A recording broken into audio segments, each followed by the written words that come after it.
Welcome back to the table. Today, Ryan and I are going to be giving you a look at Into the Godsgrave. This is the newest one from Lucky Duck.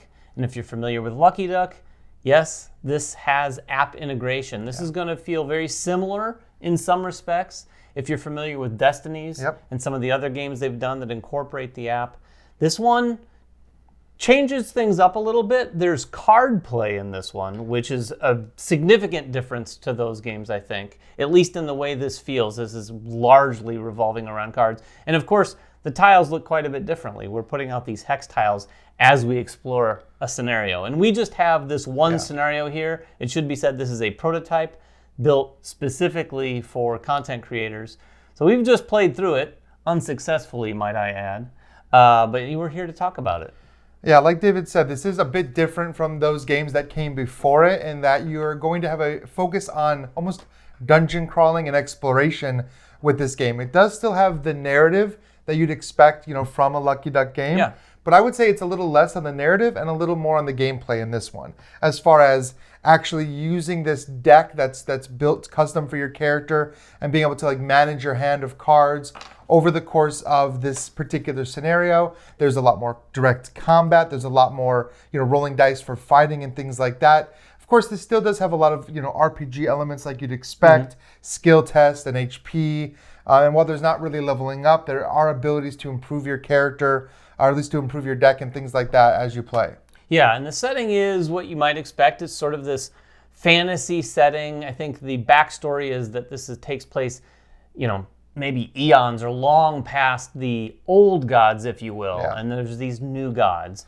And there's, of course, humans, and they're messing everything up. And other races, or lineages, as they're called. Humankind or other lineages, for sure. People in the world that effectively can't get along with one another. So in this scenario that we played, we started here at the gate, and we were trying to take a caravan across this place. And again, like a lot of those other games, as we would flip over these tiles, there would be points of interest, there would be enemies that come up to play. Yeah.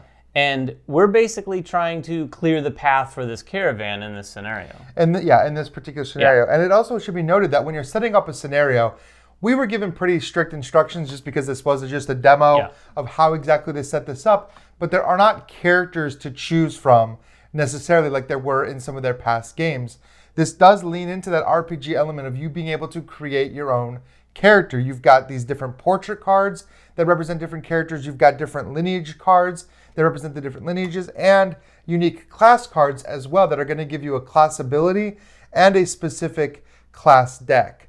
Each one of these combinations is going to be very different, and some work better with others because you've got dice in this game, and you've got multicolored dice that represent 3 facets of what you can do, and each one of these lineages is going to tell you how many of those dice you get to roll, kind of determining what your character is going to be good at. Yeah, for instance, my elf lineage had 2 green and 1 red, which effectively lend my skills towards certain types of checks. Yeah, whereas yours... scouting and doing nature stuff. Yeah, yours was kind of an even keel across the 3 different traits. And I'm sure there will be others that are a little stronger on sort of the prowess and things like that.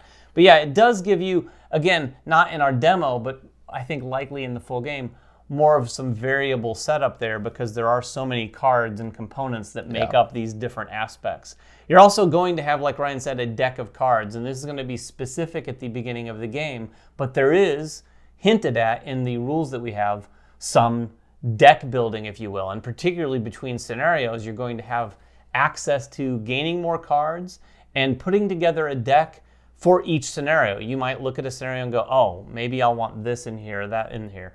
Plus, we even experienced a couple situations where we were able to actually gain a card during this scenario. Yeah, I discovered a new card that seems like that card is going to become a permanent part of my deck moving forward, which is a pretty cool concept. And again, these cards in this deck, they play kind of like what you'd expect, again, from like a role-playing dungeon crawler. You've got your items, you've got your weapons, your equipment. Abilities that can slot down that are constant abilities, and then a lot of event cards.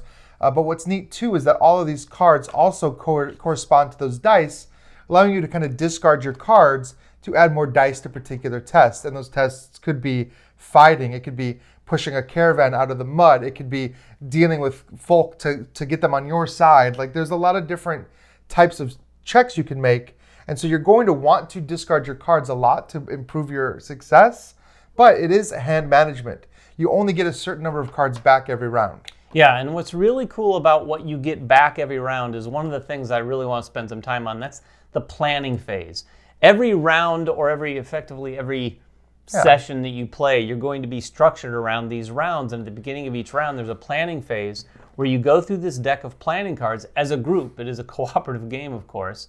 And you're looking at these really sort of flavorful planning cards that give you some sense or maybe an ability or something that you have to effectively incorporate into the rules of that session or that round. And it also dictates how many tokens you're going to get, your resources, how many cards in addition you're going to draw to what you have in your hand at the moment, and how many movement tokens you have. Because throughout your turns, as you're taking your actions, there's no set, take these 3 actions or this. You can keep taking actions as much as you want as long as you have the resources and tokens to spend to do them. And for instance, some of those actions are to play cards. Those take the resources that you'll see in the upper left-hand corner of those cards. As long as you have resource tokens, you can play cards. And some of those cards, some of mine even allowed me to maybe get more resource tokens so you can kind of extend your turn. You're also going to get 2 interaction tokens. I forget what they're called, but these tokens allow you to basically test tokens, basically. Test things. It's going to be all the checks. It's going to be the combat. That is kind of that's the only hard and fast that's not on the planning card. You always get 2. But there are also these advantage tokens that you can collect.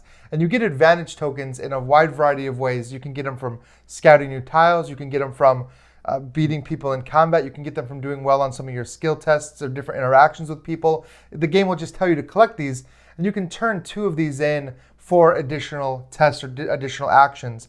And the cool thing about these is you can actually store them, so you can wait until you need them and start cashing those in. You can hold 4 or 5 or 6, and every 2 of them is going to get you an additional skill test, because it's worth noting that, like David said, not everything takes an action. The app will tell you when you're about to have to spend one of these, and you can decide, maybe that's not worth spending one right now. I'm going to come back to do this later. Yeah, and I can tell you, I don't know if the full game is going to be like this, but for our demo, there were some rules that we had to read, but for the most part, I'd say 80 to 90%, you just turn the app on and you can start playing, because the app pretty much step by step will say, did you do this?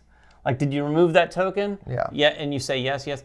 So it kind of guides you through that whole process. But like I was saying, these planning cards are really interesting first step to every round, and it really lays the groundwork for how this game is significantly different from their past games like Destiny's, because it does revolve around just spending those resources, spending those various tokens, and kind of puzzling out your turn a little bit more, not to mention the puzzle that comes into play with these hand of cards that you're sitting there going, oh, I could use this to help you do that. And that just didn't exist in some of those other games, at least not to the degree that it does here. No, definitely not. And I'll second that planning card was one of the freshest feeling things, I think, in that it almost felt like Concordia, in that as you're playing these, you're discarding them, and then you get to play one. It's not as great, but it pulls all your other ones back. Because all the abilities on those cards are very situational. If you're doing a turn where you plan on scouting a lot, you might want the scouting card. And once that's gone, it's gone until you play that regroup card. And so trying to balance that out as well is another part of the puzzle. In addition to, of course, not doing what we did, which was exploring a bunch of tiles at once. Each tile spawned enemies, and then we were overwhelmed with enemies. Yes. So there's a pacing puzzle. There's a puzzle to completing the objective. There's a puzzle to playing the cards in your hand, balancing the resources. Luckily, it's cooperative, so you can kind of make those decisions together or talk amongst each other. Well, I've only got 3 resource tokens. I've only got 2 move. I can't reach the objective. Maybe you can. And you can really coordinate. And there's really, again, no player order either. Exactly. The flexibility while you're playing, you're not taking all of your actions and then someone else's. I could take 1 action, I could take 2, then Ryan could come in and take 1 of his actions. It makes that puzzle and the flexibility that you have to solve what you're trying to do that much more interesting, because everyone can do that. I would equate this game less like Destiny's, although it definitely has that DNA for sure. 100%. But it starts to feel like at least the card play was reminiscent, I'm not going to say it's exactly, reminiscent for me of like Arkham Horror, the card game, something like that. I think when we were playing, you kind of said, is giving you slightly Journey to Middle-earth vibes. Yeah, I'd say there's a lot. Yeah, this feels like a love letter to a lot of those games. It's combined a lot of things with that Lucky Duck formula of not being nearly as complicated. I think Lucky Duck's stance is that they want games that are more accessible, maybe, because this does feel super accessible. In that, like David said, and that's not even a lie. We've played enough of their games that we can kind of intuit a lot of things at this point. But even if this is your first entry into a Lucky Duck story game, the app really does. I mean, it tells you single thing you need to do on your turn. And again, if you haven't played those games, I want to stress, the app is not just like, okay, we're going to keep track of some stuff that's happening that you could keep track of otherwise. The app actually, the game can't be played without it. It does things, it stores secret information. It has events that pop up that you're not aware of that will just happen. Yeah, we had events that said there will be consequences from the decision you just made. There were things that we were able to achieve in a couple of the forest spaces that made scouting that much easier because we were like following these tracks of people following us, which actually made that aspect of the game much easier for us in our session. But if someone didn't follow those points of interest, they really wouldn't have had that. Yeah, that is effectively the gist of what they've got going with Into the Godsgrave. But if you have any questions at all, please make them in the comments below. We'll get down there and answer whatever we can. And until next time, make sure everyone has fun at the table, and we'll see you then.